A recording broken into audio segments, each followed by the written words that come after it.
Сәлем достар, әдеттегідей сіздермен бірге Түшору каналы. Бүгінгі шығарылымыз түсіңізде өкіріп жылау нені білдіреді? Түсіңізде жылау немесе күлу шынайы өмірде керісінше жайт орын алатынның белгісі.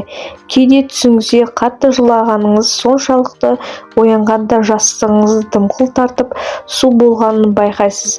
Жалпы түсте қатты жылау нені белгісі болуы мүмкін? Аталған сұрақтың жауабын бүгінгі материалдан білетін боласыздар. Ғашық бойжеткен сүйіктісі үшін көз жасын төксе, шынайы өмірде жігіт оған ілтипатын білдіріп, алақанына ұстайды деген сөз. Түсіңізде сүйіктіңіз сізді тастап кетіп, сол үшін жылап отырсаңыз, шын өмірде сізге үйленуге ұсыныс жасалады немесе қуанышты өзгерістер болатынын білдіреді. Егер өкіріп жылап жатсаңыз, тамшылап аққанын көрсеңіз, бұл жақын болашақтың байлықтың келенетіңіз. Жас тамшылары ақшаны білдіреді. Неғұрлым көп төксеңіз, соғұрлым көп ақша табасыз. Егер біреуді жоқтап қайғырып жылап отырсаңыз, шынайы өмірде ұзақ өмір сүретініңіз. Түсіңізде біреуді жұбатып отырып, қосылып жыласаңыз, мұндай түс көп ұзамай тағдырыңызды түбегейлі өзгертетін кездесу болатынын хабарлайды. Сонымен қатар, бұл жаңа адамдармен танысып, бұрынғы достарыңызбен қарым-қатынасыңызды жаңартатыныңызды білдіреді.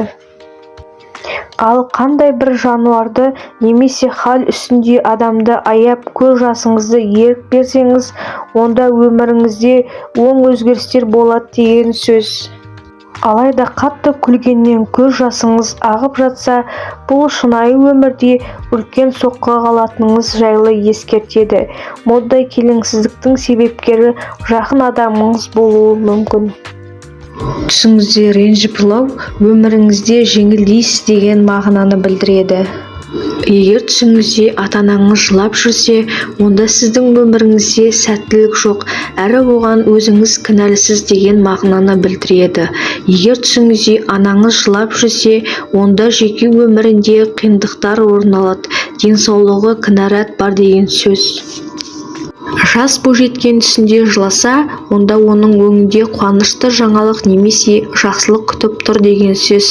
Түсіңізде өкіріп жылау қуанышты хабар, ал жас адам үшін түсінде өкіріп жылау сүйікті адамыңыз ұсыныс жасап, жақын арада үйленесіз деген мағынаны білдіреді.